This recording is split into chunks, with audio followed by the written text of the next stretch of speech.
ខ្ញុំសង្ឃឹមថាអ្នកចូលរួមស្ដាប់ទាំងអស់នេះគឺជាអ្នកគេហៅថាអ្នកនាំពាក្យអ្នកតំណាងទៅលើក្រុមគ្រួសារនីមួយៗទៅលើសហគមន៍នីមួយៗទៅលើសាលានីមួយៗដែលទោះជាអ្នក representative ដើម្បី spread ព័ត៌មានដល់មហាជនពីព្រោះជំងឺផ្លូវចិត្តនិងជំងឺផ្សេងៗក៏ដោយយើងបច្ចុប្បន្ននេះត្រូវការអ្នកជួយឃោសនាទៅជួយអ្នកជួយ campaign អ្នកជួយដាស់តឿនហើយនឹងរំលឹកវាដើម្បីឲ្យគេ awareness ហើយវាមានជំងឺច្រើននៅស្រុកខ្មែរយើងដែលអត់បាន raise awareness ណាដែលថាពីដើមមកយើង raise អំពីតែគេហៅថា third world country illness ដូចជា childhood illness អញ្ចឹង reproductive health អញ្ចឹង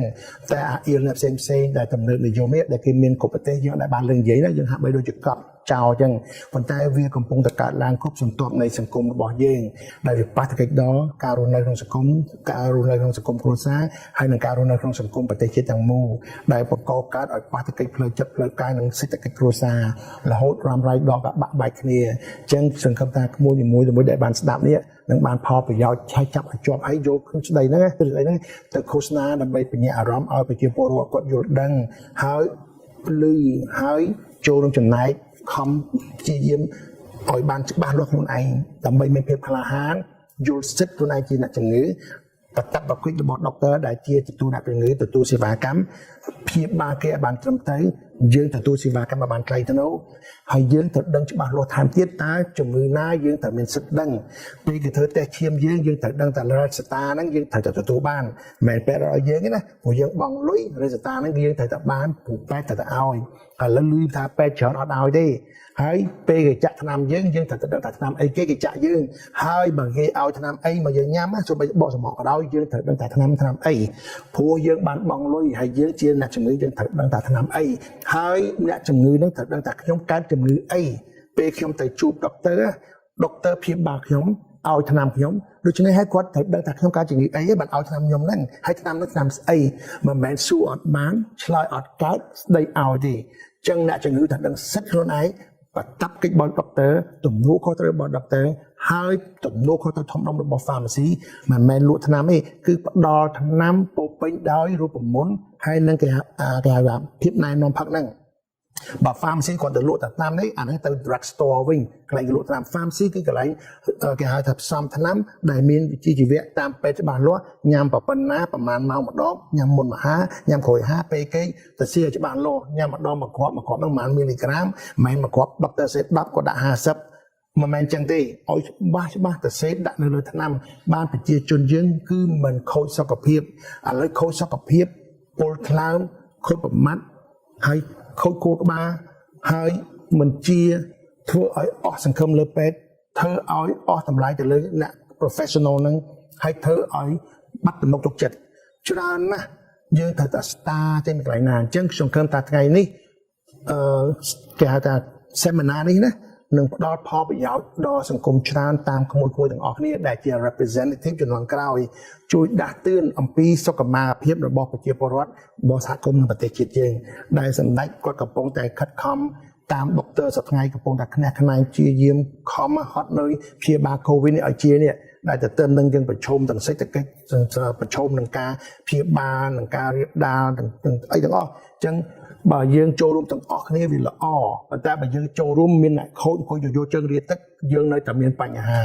ញ្ចឹងសង្ឃឹមតែក្មួយដែលជាអ្នក journalism នេះនឹងនាំពាក្យឲ្យដឹងថាសំណុំពរឲ្យប្រជាជនយើងឲ្យក្លាហានឲ្យយល់ដឹងឲ្យចេះស្វែងយល់ឲ្យចេះសួរឲ្យចេះទាមទារឲ្យដឹងពីតបកិច្ចរបស់ពេទ្យសិទ្ធិរបស់យើងណាបាទចាអរគុណច្រើនលោកគ្រូបាទចាអរគុណសុទីនេះគ្នាដែលជា reporter ខាង journalism ហើយអរគុណលោកគ្រូមែនតើអញ្ចឹងដំបូងខ្ញុំសូមខំតែឃើញទៅបានឆ្លុះសម្រាប់គ្នាទៅតែអ្នកគ្នាអាចឆាតទៅដូចជាផ្ញើសារទៅកាន់ social media របស់លោកគ្រូតែម្ដងព្រោះសិស្សលោកគ្រូនៅលោកក៏មានប្រសាសន៍ចឹងលោកគ្រូគាត់នឹងជួយជាទីប្រឹក្សាដល់ទាំងអស់គ្នាហើយក៏អាចជួយដល់ជាដំបូងមានអតិថិជនល្អៗដល់គ្នាដែរអញ្ចឹងមុននឹងបញ្ចប់ពាក្យសំណួរចម្លើយនេះពួកយើងក៏មានចាងវាងស្អាតកម្រគាត់មានអតិថិជនចុងក្រោយដូចជាមានសំណួរដែរអញ្ចឹងជឿអ្នកគ្រូបាទសូមបន្ថែមព័ត៌មានតិចសិនមួយណាTelegram របស់ខ្ញុំគឺ @mainlyjquach MENGJQUACH ណា @mainlyjquach đang chịu sự đầu tiên có đôi chút đấy đó bốn bốn đại diện mà chức này không được sắp xếp rồi bao giờ đi nói là thêm lịch càng hay có số đấy đó bốn bốn đại diện phía video đại ban cho lúc nó không là cảm thì thực sự phải ngay cả hay có đôi chia sẻ chất lượng tên đại ban cho đúng hay có đôi chia ban trời cho hay chụp một đầu tiên cho họ lại tập bắt chụp một đầu tiên bên chung ban chụp một đầu tiên là bởi cái giá vìการใช้โน้ตเลยจุ่มเนี่ยแต่ตรงจุ่มไว้ในสุขภาพแบบจัดจังจึงดังให้ทาปัจจุบันนี้ปัจจุบันอย่างปีโควิดดึงในแต่เป็นต่อจังดังทาเจาะในปีไหนหายังมือสถานพิบระยะปีในการเรียนออนไลน์แต่บอกสถานสักคือโจทย์แชมป์สิปียังเคยทาcông sở còn chỉ bắt chínhปัญหาแต่ตรงจุ่มการเรียนออนไลน์hayปัญหานั้นคือแต่ตรงจุ่มกุศลพร้อมแต่ตรงจุ่มในวัดผู้นายของจังในปีแต่คนวัดสไตล์ของการเรียนออนไลน์ก็ได้แต่เรียนหอยต้องไปเล่นจังหวัดอัดเล่นเกมต่างๆต่างๆเราเป็นอย่างนั้นที่บ้านก็สู้เต้นโกนวัดnhưng hiện tại mà hiện tại bà chẳng hạn anh ta gọi bạn hiệnเราเป็นสลาชุนฟอร์มhiện tạiเนี่ยนะที่บ้านทางโกนบ้านโจเรียบบักขังจังก็จะประดานทางเขียนออนไลน์ก็จะให้จังช่วยมาปาแล้วก็ว่ามีระดับสเตรสต้องไปโกนว่ามีระดับสเตรสระดับเนี่ยจังtừ chỉโกนให้đượcได้ด้วยน้องกุศลนะครับมีปัญหาพัฒนาบ้านเนี่ยปัญหาเคยจัดก็ช่วยประกันที่เราสเตรสตัววิตามินให้ประกันบอโรซีก่อนมีปัญหาเรียบเยอะยังช่วยก่อนมีปัญหาเคยจัดแต่ในขนมกุศลแต่แนะนำชีบ้านอย่างกุศลจังช่วยการเห็นบางกุศลก็ช่วยปัญหาได้จังก่อนนะถ้าจิตจงกระไรส่งลูกจิ้นอันช่วยยาซาอีแซนมวยเตยเนี่ยนะชีบ้านกับโดยจีกุศลขนมกาทำแซนปัญหากับโดยจีทำทั่วไม่ดังไปสมรภูมิเตยนั่งปฏิบัติโควิดให้นั่งการดำเนินการศึกษาที่นั่งต่างเป็นกองทุนพวกให้ส่งมาในการสักการจุ่มวยในเนี่ยนะชีบ้านของได้จะเอาคนเชิญมาดามจังว่างเอาคุณบาทจังอยู่อาการในทรงประดับยาแต่เราปัจจุบันวันอย่างอ้อมันจำแต่ใส่ยังที่ปัจจุบันในจำนวนโควิดนี่คือทางตัวอย่างปิดพบโลกปาตะเกยให้ทรงประดับยาจากตีมูกลุ่มอ้อยภัยหัวหายการภัยระบอบยังทัวไอ้ประปอนการเปลี่ยนทะเลแต่ดังท่าจึงไวรัสนี้นะคือจินโกที่ปุ่มปลาแต่โกอมินจิเวตียินออมินปุ่มปลาโกนะปุ่มปลาโกคือแบคทีรีประเภทยูแบคทีรีประเภทอาร์คิแบคทีรีให้ประเภทเซตฟังเกอร์ประเภทโปรติสตาเจาะให้นั่งกับแอนิมาเลียให้นั่งมนุษย์ผู้ยิงสัตว์นั่งให้นั่งพันเตดามเชยนะเซตมินจิเวตเลือกได้จากไวรัสมุ้ยกำติกเมโรดามินจิเวตีเป็นตายมินออมเอได้โจมาคลุนเยอะไอผลิตเจ้าเจี๊ยโปรตีนให้กายโกสิกายยังเอาเตเจี๊ยไม่รู้จังนะจังมันได้กันเจอออกซิไวเริ่มมาอาร์กบาสโบนปราศัยทอมให้หนึ่งปราศัยโตให้หนึ่งหกคลามต้องอ้อในโลกจรานะสัตว์เจงมาปีไวได้นั่งให้เจงมาแต่โบยังดังไงก่อนนะหกเจอคือภัยทับสวมไตออกซิไวสวมไตเริ่มสวมไตปราศัยทอมสวมไตซาติมุยสวมไตHIVสวมไตวิอเมทุกคนดีอะไรโรคนี้กันจังไรอัตนาวินาบุญยังจังก็วิสวมไตให้อัตเธอตกทุนโคดีบาสันจะยังยำกรุบกรอนหัดปรางกรุบกรอนเธอไว้โดยมันเย่นั่นไงคือสกปรกเยอะคือมันปาตะกิตีและบื้อหนึ่งฉลองคือสมาธิเลยโลกนี้และบื้อฉลองแต่และบื้อหนึ่งตาโจให้ชื่อคือวิติโบยังในเทศกาลก็ได้วิชื่อติ๊กบันใจบาสันจะฉลองให้ชื่อจุดพวกนาจังนื้อก็จะนัดจัดเยี่ยได้อายุ7 กระได้มีจังนื้อรำไรสกุลตลอดบางก็ชื่อหล่อดอกมามรณะเพียบบ่าจังพี่ยิ้มแต่รู้ได้สบายจะจมของกูซาเรียจังไต้ปนกับเปกาหน่อยนะจะเติมนั่งมายึงอัดมินสกรรมเพียบให้ยืนในตรงเตี้ยให้ยืนในอัดเธอไอให้เรียนเตี้ยอันนั้นวิธียังสมองสมัยปาตะเกียเตี้ยจังเราไปยังปาตะเกียยังตายแต่เมียงกาวบ้าเงี้ยไงเตะเลยเอาปอนให้ตัวเป็นจะเมาของกูซาเงี้ยการเรียนโซ่ดิจัสได้ยังมันสังคมทำแบบบ้านมาโรยเทโรยเต้ถ้าก็ยังมันสังคมทำแบบบ้านปานสเปียรอยได้ยังกับมันสังคมแบบบ้านแต่จัดสเปียรอยได้ยังสังคมทำแบบบ้านเขมรบ้านโจรูมสักกัมกลุ่มออยเพลกาซักซากลุ่มออยตุ่มรอบแต่จิกเจลให้กลุ่มออยกดเนิบเจ้าอัดเธอไอซอนเล่นแต่เกมถ้าบัดเล่นแต่เกมไม่เอามือพอจุกก็ไม่เล่นเกมตีมือเรื่องอาเพียไอประเดี๋ยวประดาไอเขาคู่กับบ้าก็ปีไปชินำนั่งดับไปมาโจเรียนอากาศแต่จะเขมรโคอย่างนั้นจังออยกดสักกัมจมูกสลานั่งกันไปไอกดเจ้าตีนี่คู่กับบ้าก็เอาชุบมัดเพียชุบครูได้เป็นต่อเอยาบอสสักกัมเป็นแต่แบบเอาก็เรียนเอาเจมาโรเทโรอัตเต้แบบก็เอาเรียนจำโรเทโรอัตเต้ถ้าแบบเอาก็คุยจังประมาณเมาเนื้อตูตาม Facebook ไอ้นั่นไงตอนไลน์ก็อดได้สำคัญยังสากางหมดคอร์ดเอาก็โจรูมติดตุ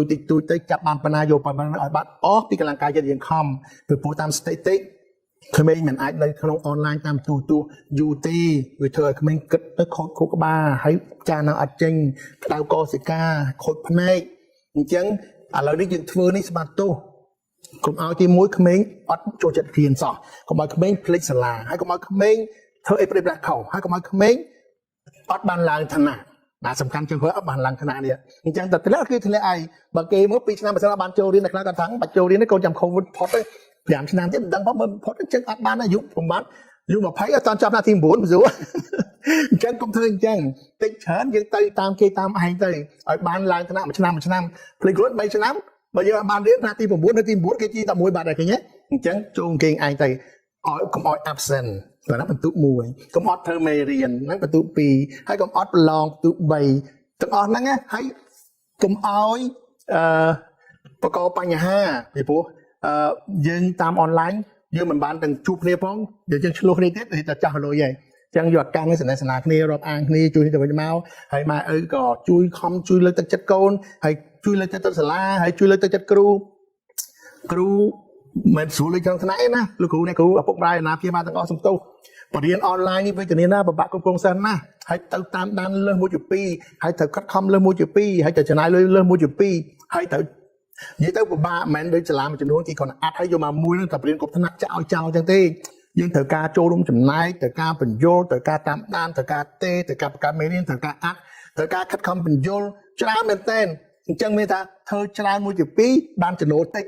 តែហើយអ្វីសាលានឹងធ្វើបានសំណាងហើយលោកពួកអ្នកបរិយាអាណាព្យាបាលទាំងអស់ដែលថាយើងបានរៀបចំ cash flow ទុកដាក់ឲ្យត្រឹមត្រូវបាទមិនអញ្ចឹងទេដូចសាលាគេមួយចំនួនហ្នឹងបិទចោលអស់ហើយណាហើយដោយសារលោកគ្រូអ្នកគ្រូនៅសាលាយើងគេយើងបានចងប្រព័ន្ធមិត្តភាពល្អគាត់មានឆន្ទៈគាត់មានមេត្តាធម៌គាត់អាណិតគាត់ស្រឡាញ់វិស័យអប់រំហ្នឹងគាត់ចេះតែចូលរួមជួយ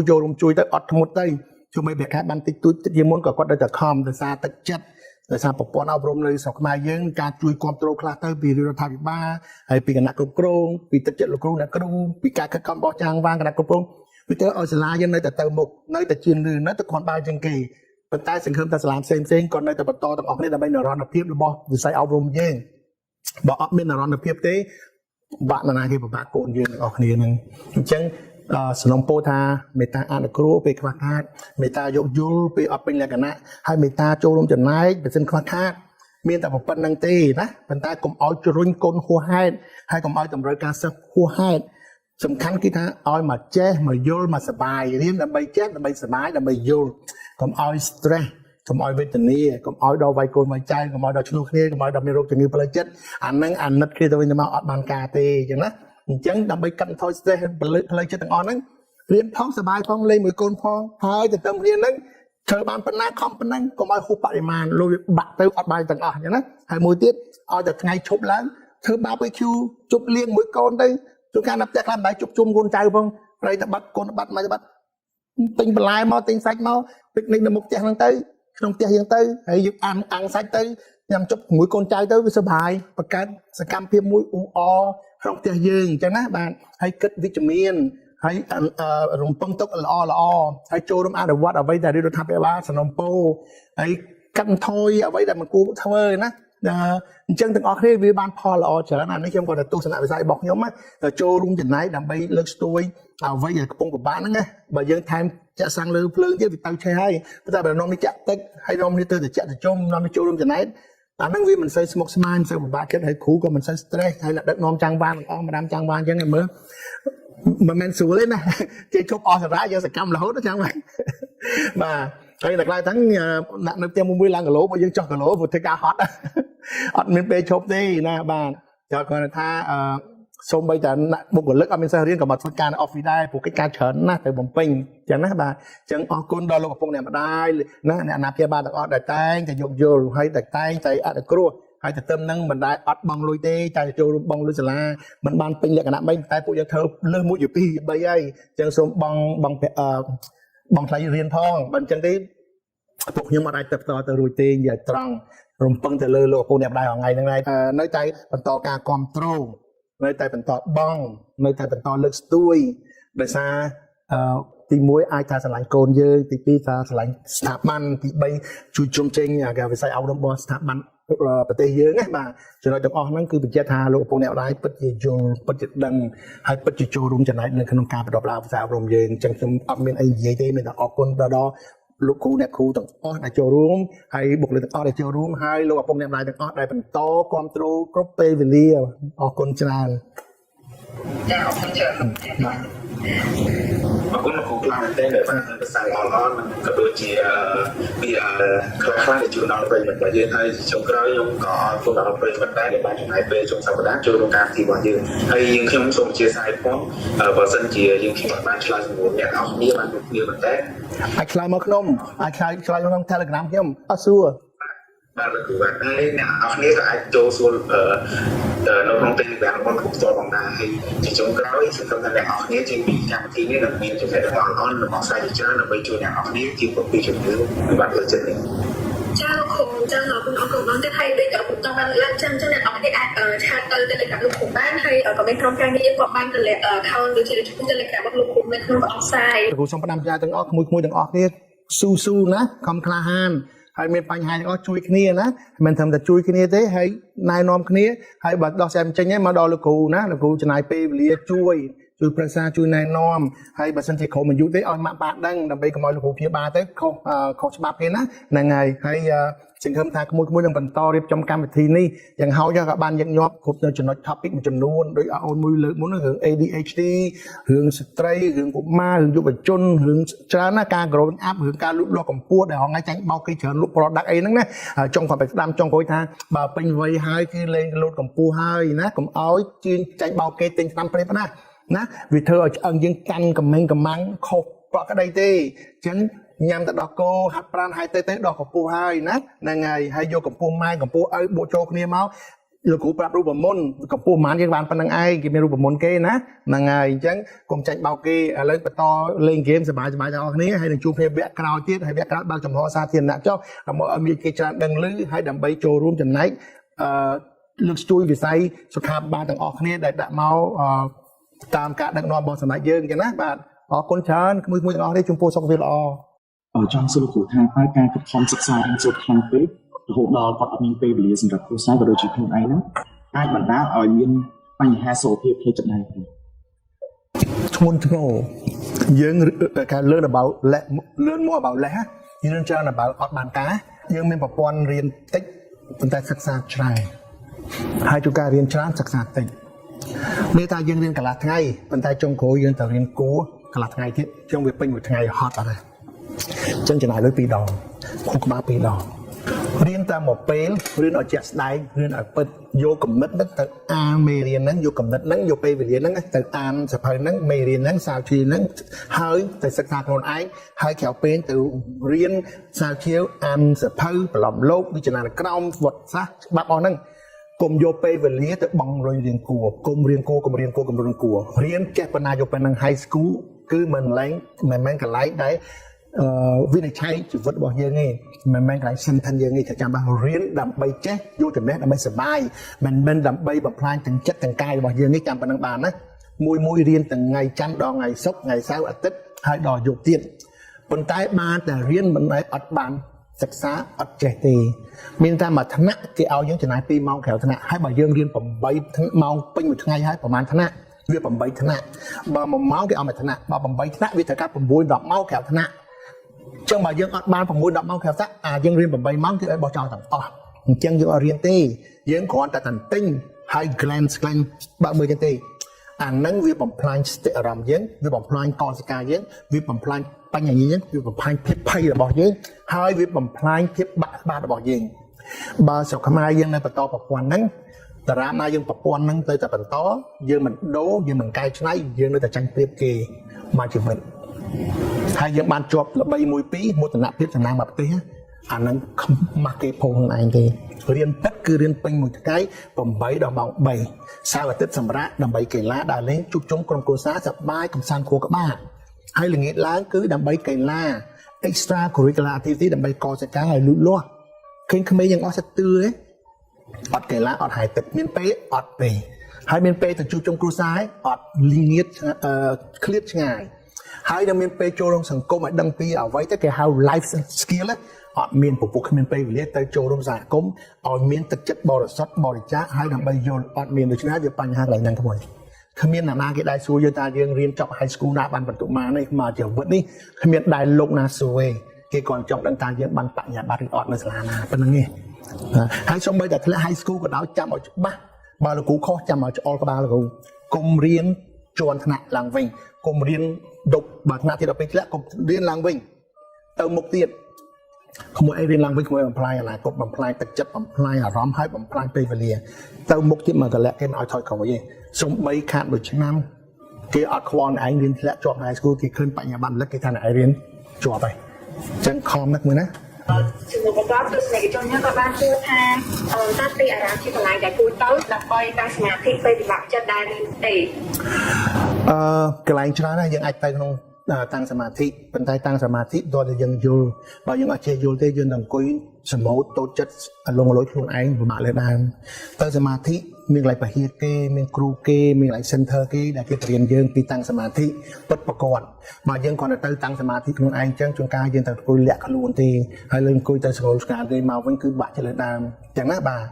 ទមិនអញ្ចឹងទេយើងសុខចិត្តជិះទៅដើរលេង camping ខ្លួនឯងទៅជាមួយមិត្តភក្តិពី3នាក់អង្គុយមើល street គេបញ្ជក់ទេសភាពទៅហើយមើលទេសភាពជុំវិញយើងទៅមើលប្រជាជនទៅមើលគេចំន់ចាំទីទៅដាក់ខ្លួននឹង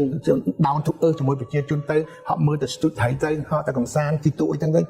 អាហ្នឹងគេហៅថា release all stress energy យើងបញ្ចេញការតាមបំពល់របស់យើងភាព stress របស់យើងភាពសៅហ្មងរបស់យើងឲ្យស្គាល់ទៅជាមួយនឹងធម្មជាតិជាមួយនឹងប្រជាជនចាស់ស្ដែងជួនកាលយើងគិតភ្លេងភ្លេចអត់គិតអ្វីសាមញ្ញជួនកាលយើងធ្វើទៅយើងភ្លេចគិតពីសបាយជួនកាលយើងខ្វាយខ្វល់យើងពិតពីរឿងសាមញ្ញភាពរបស់ជីវិតជួនកាលយើងបញ្ជប់ចេញគួបចេញយើងភ្លេចថាអ្វីទៅគឺជាមេត្តាធម៌អសូរហើយនឹងការជួយគ្នាការលើកលែងការអនុគ្រោះយើងភ្លេចអស់អញ្ចឹងវាទៅជាគេហៅថា materialistic មនុស្សសម្ភារៈនិយមមនុស្សគេហៅថាអាត្មានិយមអញ្ចឹង agreedហើយនឹង selfish ហ្នឹងវាចូលមកខ្លួនយើងអត់ឃើញអីទេចុងក្រោយយើងពោពេញតែមនុស្សពាក់ឆាបលយឆាយហើយត្រឹងខ្លួនហើយអត់ជាបាយបត់អត់ជាទន់ភ្លន់ហើយឆ្កោបំផុតហើយរួមនៅដែលវេទនាមិនមែនខ្លួនឯងទេមិនមែន who you are ហើយលើក្មេងស្រុកខ្មែរសម្បូរចឹង it's not who you are you make up you pretend you want to be យើងគាត់ថាអបកិច្ចយើងកន្លែងយើងខំព្យាយាមធ្វើហ្នឹងប៉ុន្តែក្មួយមិនមែនជាក្មួយអ្នកដតី relax ហើយអង្គុយស្រួលស្ដាប់ភ្លេងសង្ឃសមហើយកុំខ្វល់ពីអីហើយ be who you are be crazy ណាឲ្យទៅយើងជាយើងហើយសប្បាយធ្វើឈួតឡើងទៅធ្វើ funny ខ្លះហ្នឹងបានយើងហៅមនុស្សម្នាងគេ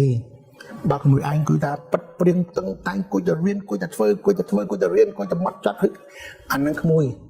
នាំក្មួយដឹងឯងក្មួយសោកស្ដាយហើយសោកស្ដាយសង្គមយុវវ័យរបស់យើងសោកស្ដាយសង្គមយុវៈពេលវេលារបស់យើងមិត្តភក្តិរបស់យើងគឺបាត់បង់អស់អត់មកវិញទេហើយកុំចង់ផ្លោះថ្នាក់កុំចង់ផ្លោះពេលវេលាសបាយនៅពេលវេលាដែលគេធម្មជាតិឲ្យសបាយនៅថ្នាក់ដែលអាយុយើងឲ្យនៅកន្លែងណាសបាយកន្លែងហ្នឹងហើយរៀននៅខាងកន្លែងហ្នឹងនៅបញ្ញវន្តភាពនៅពេលវេលាភាពរបស់យើងកន្លែងហ្នឹងកុំចង់ហក់លោតកុំចង់ផ្លូវកាត់កុំចង់លឿនហួសហេតុកុំចង់មានលឿនហួសហេតុអ្វីមិនអាចផ្លូវកាត់ទៅចាំច្បាស់មួយអ្វីត្រូវតែតាមផ្លូវដែលកំណត់មកតាមធម្មជាតិតាមប្រពុតផ្ដល់ឲ្យតាមសមាជីវោដែលថាយើងបានធ្វើខំបាទ learn how to live and live with happiness ណារៀនក្នុងការរស់នៅពោពេញដោយសុភមង្គលសប្បាយរីករាយគុណចាស់លោកគ្រូសម្រាប់ការបន្ថែមនៅជាល្អជាច្រើនតែនៅលើនេះឃើញថាមានបុណ្យពីរំគាត់បានលើដៃចាំបងពីរំឲ្យបើជុំបានដើម្បីជជែកមកលោកគ្រូផ្ទាល់វាសួរខ្ញុំទៅទីទៅមួយគ្រូពិសេសចូលជាតែមានជំងឺ ADHD ដល់ហើយចង់សួរគ្រូថាតើជំងឺហ្នឹងនៅស្រុកខ្មែរយើងវាមាន awareness ប៉ុណ្ណាហើយថាយើងគួរតែមាន awareness ទៅលើវាបន្ថែមទៀតទេ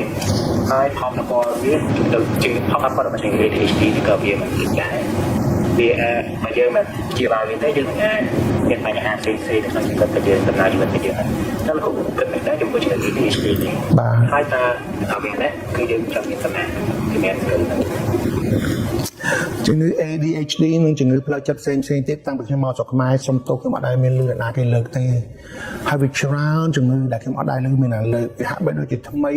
ស្រុកគេវាពីគេហៅថារបស់សាមញ្ញរបស់ស៊ាំយើងរបស់ថ្មីទាំងអស់ស្អីក៏របស់ថ្មីទាំងអស់ហាក់បីដូចយើងចេញពីប្រភពណាមួយអត់ដែលមានណាប្រាប់អត់ដែលមានណាបរិញ្ញាអត់ដែលមានណាបញ្ចូលអត់ដែលមានណានិយាយក្នុងទូរទស្សន៍ក្នុងរេឌីយ៉ូវាអត់អញ្ចឹងខ្ញុំមានអារម្មណ៍ថាវាច្រើនណាស់នៅចាប់ពីណាទៅណាទេ ADHD គ្រាន់តែមួយក្នុងចំណោមរាប់ម៉ឺន topic ដែលយើងត្រូវតែនិយាយប៉ុន្តែវាអត់មានអញ្ចឹងថ្ងៃមុនខ្ញុំលើកប្រហែលចាំលើកម្ដងមកចាប់ដើមមានអ្នកយល់ហើយ autism អត់មានសោះចាប់ដើមលើកមកមាននិយាយមានរឿងច្រើនទៀតតែតុងភ័យសង្គមអត់មានអ្នកស្គាល់លើមានទៀតត្រូវតែលើកឲ្យអស់ហើយខ្ញុំម្នាក់ឯងមិនលើកអស់ទេសង្ឃឹមតែពេទ្យក្មួយបងប្អូនជំនាន់ក្រោយយល់ឈឺឆ្អាលឈឺចាប់ចុកចាប់អំពីប្រជាជនយើងនិយាយឃោសនាបានច្រើនឧទាហរណ៍ ADHD គឺមិនមែនក្មេងនឹងឆ្លើយមិនមែនក្មេងនឹងលពឹសមិនមែនក្មេងចោលអាសៀតមិនមែនក្មេងចង់រត់វាយគេមកហៅម៉ែឪមកមិនមែនក្មេងរំខានគ្រូគេឲ្យទៅឈោមុខក្តារគៀនមិនមែនក្មេងនឹងចង់ទៅលូតហក់ឲ្យបីក្បាលទៅពេទ្យវះទេហើយមិនមែនក្មេងនឹងចង់ទៅធ្វើលពឹសឲ្យម៉ែវាយរហូតចឹងទេក្មេងនឹងមានបញ្ហាជាតិគីមីនៅក្នុងខ្លួនដែលអត់ balance អញ្ចឹងគេត្រូវឲ្យម៉ែឪមកជួបដើម្បីឲ្យនាំគាត់ប្រាប់គាត់ទៅព្យាបាលទៅជួបដុកទ័រឥឡូវដូចសាលាយើងអញ្ចឹងបើមានសិស្សអញ្ចឹង counselor ទៅហៅម៉ែឪមកមិនមែនមកស្ដីឲ្យទេតែគាត់នឹងអាចមានបញ្ហាហ្នឹងគាត់មានបញ្ហានេះអាចជួបដុកទ័រមីងលីគាត់អាចនឹងប្រឹក្សាផ្ដល់យោបល់ឬក៏ព្យាបាលហើយគេមានថ្នាំព្យាបាលច្រើនណាស់ហើយថ្នាំព្យាបាលនៅមួយព្យាបាលបានច្រើនថ្នាំព្យាបាល ADHD ក៏ថ្នាំញ៉ាំដើម្បីរៀនឲ្យពូកែដែរ ADHD ហ្នឹងបើអត់ព្យាបាលទេថ្ងៃក្រោយធ្វើការធ្វើអត់បានទេធ្វើអត់ជាប់លាប់ទេមកតិចដូរពីមួយទៅមួយពីមួយបញ្ហា employment គឺបរាជ័យ relationship អត់ចេះនៅមួយគេទេនៅតិចលេងអត់ចេះជាប់លាប់ទេណា ADHD ហ្នឹងតិចគឺលងលោចមួម៉ៅអើប្រហាយឯកោហើយអត់ការងារអត់ប្រពន្ធអត់ relationship ហើយមិនមែនតែជំងឺក្មួយមួយទេគ្រាន់ជំងឺផ្លូវចិត្តហ្នឹងណាក្នុងចំណោម300ហ្នឹងធ្វើឲ្យមនុស្សយើងពិការច្រើនណាស់យើងមិនមែនតែពិការផ្លូវជំងឺផ្សេងទេ stroke ក៏បញ្ហាបើយើងអាសាគិតច្រើនបន្ទោសខ្លួនឯងអានឹងចូលគេហៅជំងឺ depression ហើយណាបើយូរម្ដងអត់អីទេប៉ុន្តែបើយើងអាសាបន្ទោសខ្លួនឯងយើងអាសាละเอียดខ្លួនយើងអាសា self lose ហ្នឹង LOATH អានឹងខាងបន្ទោសខ្លួនឯងណាបាទយើងអាសា self lose យើងអាសា guilty យើងអាសា blame យើងអាសាមានអារម្មណ៍ថាយូរទៅគិតច្រើនអវិជ្ជមានច្រើនបន្ទោសខ្លួនឯងច្រើនខ្លួនឯងបានការខ្លួនឯងចោលមកសៀតខ្លួនឯងទៅដូចថាអស់សង្ឃឹមហ្នឹងអាហ្នឹងគេហៅថាជំងឺបាក់ទឹកចិត្តធ្ងន់ណាស់ហើយបើយូរម្ដងខ្ញុំអត់ទេបើញឹកញាប់រហូតដល់ធ្វើយើងដេកអត់លក់ហើយបើដេកលក់ធ្វើយើងយកសពអាហ្នឹងគឺជំងឺបាក់ទឹកចិត្តហើយចឹងណាបាទហើយក៏អាចជំងឺផ្សេងៗចាក់ទៅនឹងជំងឺផ្លូវចិត្តហ្នឹងអញ្ចឹងត្រូវតែស្វែងរកវិធីសាស្ត្រដើម្បីជួយប្រឹក្សាហើយយករោឬគល់ហ្នឹងណាគេមិនមែនភ្លាមគឺគេហៅទៅឲ្យថ្នាំនេះគេធ្វើpsychotherapy ណាគេហៅ behavior therapy អញ្ចឹងដើម្បីឲ្យយើងគេហៅថា counseling ប្រឹក្សាអស់ហ្នឹងណាបាទហើយបានប្រឹក្សាទៅវាអត់ជាបានគេឲ្យថ្នាំអញ្ចឹងយើងអាចរកអ្នកជួយណែនាំប្រឹក្សាទាំងអស់ហ្នឹងបានបាទអរគុណច្រើនលោកគ្រូកិច្ចការសម្រាប់លោកគ្រូទៅការដែលបានសួរគឺបានឡើងតែអញ្ចឹងសំណួរបន្ទាប់ដែលខាងមកស៊ូលីក៏បានសួរថាបើសិនបើយើងមានបងប្អូនមានបញ្ហាផ្លូវចិត្តតើយើងអាចទៅគាត់តាមរបៀបណាបាទសំខាន់បំផុតចំណុចទី4ដែលជួយអ្នកជំងឺគឺអ្នកគ្រប់គ្រងជុំវិញនឹងឯងមិនថាបងប្អូនយើងម៉ែឪយើងកូនយើងមិត្តភក្តិយើងបើយើងជួយគាត់អានឹងយើងដូចជាអ្នកបានធ្វើបុណ្យធំហើយណាមានន័យថាយើងប្រាប់គាត់ប្រាប់ម៉ែឪគាត់បងប្អូនគាត់ថាតាមទៅសង្កេតមើលគាត់អាចមានបញ្ហាផ្លូវចិត្តទាក់ទងនឹងការពិបាកចិត្តការបាក់ទឹកចិត្តការបារម្ភយ៉ាងទៅអាចគាត់ទៅពិនិត្យសុខភាពប្រឹក្សាជាមួយដុកទ័រនេះអាចជួយគាត់បានអញ្ចឹងណាបាទឲ្យគាត់ណែនាំទៅ refer គាត់ទៅអ្នកណាដែលយើងទុកចិត្តទៅជួនកាលគាត់ដឹងទេហើយជួនកាលគាត់បដិសេធទៀតជួនកាលគាត់ទទួលស្គាល់ទេអ្នកជំងឺភាគច្រើនទាក់ទងផ្លូវចិត្តគាត់បដិសេធហើយគាត់ខឹងយើងទៀតហើយកុំខឹងគាត់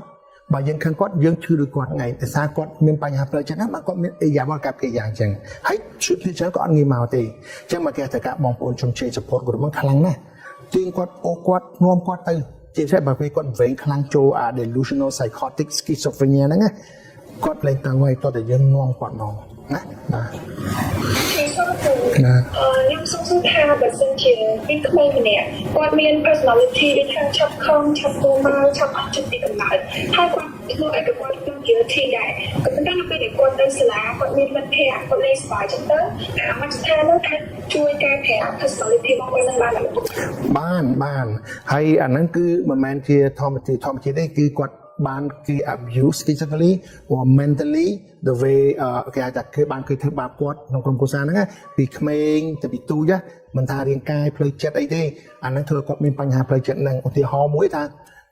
ញ៉ាំក៏ញ៉ាំអត់ញ៉ាំឲ្យគេញ៉ាំលើឲ្យឆ្កែស៊ីលើកុំយំឲ្យបាត់យំអញឲ្យប៉ូលីសចាប់លើឲ្យស្ងៀមអត់ស្ងៀមអញចាប់ក្នុងបន្ទប់ចាក់សោចោលអាហ្នឹងសិតតែបញ្ហាផ្លូវចិត្តដែលធ្វើបាត់ទៅដល់កូនខៃក្រយូរណាស់ណាហ្នឹងហើយហើយជួនកាលទៅតម្លាក់ចោលឡានចោលកណ្ដាលផ្លូវចឹងទៅហើយបាត់ទីមកយកវិញធ្វើឲ្យក្មេងហ្នឹងគឺស្លុតមកជីវិតវិធីណែនាំរបស់ប្រជាពលរដ្ឋម៉ែអើមចំនួននៅស្រុកប្រទេសណាដូចប្រទេសណាតែធ្វើអីមិនប្រក្រតីហើយវាប៉ះថ្ងៃហើយជួនកាលទៅចាប់គ្នាចងចោលជាងជួនកាលទៅវាយគ្នាប្រឈោជើងជួនកាលទៅ abuse ផ្សេងជួនកាលប្រើសន្លត់ปืนហិង្សារហូតដល់ឲ្យតពេលធំឡើងកូនហ្នឹងគឺទាំងបាយហើយជួនកាលអត់មានថៃទាំងអស់មួយកូនហ្នឹងគ្រាន់តែម៉ែឲ្យឆ្លោះគ្នាប្រចាំថ្ងៃកូនហ្នឹងគឺក៏មានបញ្ហាផ្លូវចិត្ត automatically បាទហើយបើមានពឹងហិង្សាអំពើផ្លូវចិត្តអំពើជេរទៀតណាគឺ 100%ការ៉ង់ទីនឹងមានធំឡើងអញ្ចឹងយើងបើសិនជាគាត់ចូលរួមគេក្នុងសង្គមល្អសង្គមមិត្តភ័ក្តិមានការលេងសើចនេះនោះទៅក៏ភ្លេចដែរប៉ុន្តែគាត់អាចចាស់ឡើងមានរឿងស្ទើរណាមួយគាត់នឹង trigger នឹងឆ្កឹះមកមានឡើងទាំងអស់អញ្ចឹងបានគេថាក្នុងជីវិតព្យាយាមជៀសវាងនៅគេហៅថារាល់បរិស្ថានណាដែលអាប់អួលអញ្ចឹងបានគេថារស់នៅក្នុងសង្គមសុខចិត្តនៅកន្លែងថ្លៃតិចប៉ុន្តែសង្គមនឹងអត់ឆ្លោះគ្នាអត់ជេរគ្នាវាយគ្នាអត់បើគ្រឿងញៀនទេបើយើងនៅអាមេរិកឧទាហរណ៍ប្រជាពលរដ្ឋខ្មែរយើងខ្លះគ្នាក្រអញ្ចឹងគ្នានៅតំបន់មេក្ស៊ីកូខ្មែរយើងមកខែផ្ទះគេឲ្យ free រត់គេចិញ្ចឹមតែឆ្លោះគ្នារងថ្ងៃបាញ់គ្នាវាយគ្នាកូនចូលគេអស់ហើយប៉ុន្តែគ្នានៅតែនៅព្រោះមួយខែ free រត់គេចេញឲ្យហើយឲ្យលុយកណ្ដាស់ចាយទៀតប៉ុន្តែខ្ញុំចេញមកនៅកន្លែងនេះទេជួខ្លួនឯងទៅមួយខែ 500អាចជួយបានតែដូចគាត់គិតមិនដល់តែគ្នាទៅដល់នោះគ្នាបានរៀនចូលគ្នាខ្វះខាតមួយខែ 500អត់ជួលទេហើយនៅតំបន់ថ្លៃអត់តំបន់ល្អអត់មានឆ្លងនេះអត់មានវាយគ្នាសាលាល្អទៀតដល់ពេលអត់មកអញ្ចឹងកូនគាត់ពីច្រើនសិតជាប់គុកហើយសិតគ្រឿងញៀនហើយប្តីពោលតែពួកអាខ្មៅវាយហើយប្រពន្ធមកចំនួនច្រើនគេរំលងហើយចង់គាត់ប្តីប្រពន្ធនឹងលែងលះគ្នាកូន4 10ដល់នៅលែងលះគ្នាដែរហើយប្រពន្ធយកប្តីផ្សេងទៀតប្តីទៅឯកោលងលយគាត់តាមអត់ទាន់ទំនើបនិយមហ្នឹងហើយកូនស្រីកូនប្រុសហ្នឹងការកូនចៅវាអស់ជួនកាលកូនស្រីការជាមួយកូនខាងប្រពន្ធការមួយប្តីហ្នឹងទៅហើយកូនស្រីការមួយកូនហ្នឹងទៀតជាមួយស្បែកគេទាំងអស់ទៅអញ្ចឹងប្តីនេះដូចខ្មាស់ទោសដូចតែស្ទើរតែក្អួតឈាមឯងមានទាំងអស់នៅស្រុកគេប៉ុន្តែបើសិនគ្រួសារខ្លះក៏នៅតំបន់នេះតំបន់អាស៊ីតំបន់រុស្ស៊ីតំបន់ស្បែកសយទីច្រើនកូនគេរៀនចប់ទាំងអស់អត់មានអាចប់គុកមួយទេហើយគេមកធ្វើការពងពួកប្រកែច្រើនហើយរស់នៅដោយសុវត្ថិភាពអញ្ចឹងអាស្រ័យទៅលើការរៀនសូត្រការគិតរបស់យើងណាអញ្ចឹងមកក្មេងដូចគេដែរយើងខ្សែគប់ជាមួយកគឺយើងបុគ្គលកយើងខ្សែគប់ជាមួយខយើងបុគ្គលខដូចគ្នាខុសគ្នាទេអញ្ចឹងមកចាស់ទៅតែនិយាយថាដើរមើលមនុស្សបាទចាំគ្រូរឿងនឹងតែមានសំណួរមួយពីម៉ូលីណាគាត់បាននិយាយថាតើស្ថានភាពសុខភាពផ្សេងទៀតហ្នឹងវាអាចផ្ដល់ជារោគសញ្ញានៃជំងឺធ្លាក់ទឹកចិត្តរបស់យើងដែរឬក៏បានលោកគ្រូបាទផ្ដល់ឧទាហរណ៍នារីភាគច្រើនគាត់ឡើងគីឡូអត់មកថ្ងៃខែអាហ្នឹងក៏ជាសញ្ញាមួយដែលគាត់មានបញ្ហាផ្លូវចិត្តដែរទៅធ្វើគាត់អត់មកថ្ងៃខែហើយដល់ពេលអត់មកថ្ងៃខែចឹងគាត់ខ្លាចទៅមានជំងឺមួយ PCOS Polycystic Ovarian Syndrome មានថាអូវគាត់វាឡើងគិះជំងឺច្រើនភាសាគាត់អត់មកថ្ងៃខែអอกមួយម្ដងចឹងអាចចឹងទៅអាពងហ្នឹងកតុកអอกមកចឹងអាចមេជនកតុកកយទៅវាឡើងគិះជាមួយហ្នឹងចឹងថា poly ច្រើនគិះនេះគឺអាកូនមេជទៅហ្នឹងចឹង polycystic គិះច្រើនក្នុង ovarian ណាហើយ syndrome តពេលវាគិះច្រើនក្នុង ovarian ហ្នឹងអាហ្នឹងវាធ្វើឲ្យយើងអាក់ហ្មងលេងមិនមកថ្ងៃខែទៅអាក់ទៅអស់មួយយើងលេងដើរស្រួលអស់លេងដើរស្រួលយើងឡើងគីឡូយើងឡើងមុនយើងដោះហូមយើងទៅជាមកអត់កូនអញ្ចឹងវាប៉ះទៅខ្លួនគាត់ច្រើនហើយធ្វើឲ្យគាត់មានផ្លូវចិត្តច្រើនអាហ្នឹងក៏បញ្ហាណាគាត់បាត់ចង់ឡងចំណូលចិត្តផ្លូវភេទគាត់ក៏សញ្ញាប្រាប់ថាគាត់ជំងឺផ្លូវចិត្តគាត់លែងចង់ញ៉ាំអីញ៉ាំលេងឆ្ងាញ់អាហ្នឹងក៏ប្រាប់ថាគាត់ជំងឺផ្លូវចិត្តគាត់ហៅទៅណាមកណាឬបាក់យើងហៅទៅណាក៏ដោយគាត់ទៅប៉ាយើងទៅអត់ទៅគាត់លែងចង់ទៅហ្នឹងក៏ជំងឺផ្លូវចិត្តបង្ហាញថាគាត់មានបញ្ហាមួយមានផ្លូវចិត្តចឹងណាបាទដល់និយាយចាប់គាត់ចាប់តាមយំហូជំងឺផ្លូវចិត្ត ហើយដល់ពេលមានបងប្អូនជុំគ្នាចឹងមកលេងជុំគ្នាគាត់ឃើញបងប្អូនខ្ញុំម្នាក់ក្នុងហ្នឹងគួយនិយាយលេងសារលេងសាំបាត់អត់ឃើញដើររោមមើលគាត់ទីច្រើនគាត់នៅក្នុងបន្ទប់គួយយំបាត់ហើយអាហ្នឹងគាត់ជំងឺផ្លូវចិត្តគេហៅ bipolar ណាមានថា polar គាត់មាន2 pole មក pole នេះបងសบายសាក់សុយទៅមក polar មក depression ដល់ស្ងោទាំងតែអញ្ចឹងទៅដាក់ bipolar អញ្ចឹងមានរឿងច្រើនណាស់មួយយើងត្រូវតាមដានណាយើងត្រូវស្ដាប់នៅមើលអញ្ចឹងអ្នកខ្លះទៀតទៅពីបើសិនគ្រូសាស្ត្រប្រៃពុនពេលរួមភេទទៅគាត់អត់ដំណើរការអ្នកខ្លះទៅឆាប់លឿនអញ្ចឹងទៅអ្នកខ្លះទៅសេះតែសញ្ញាផ្លូវរួមផ្លូវចិត្តទាំងអស់និយាយរួមទៅណាបាទ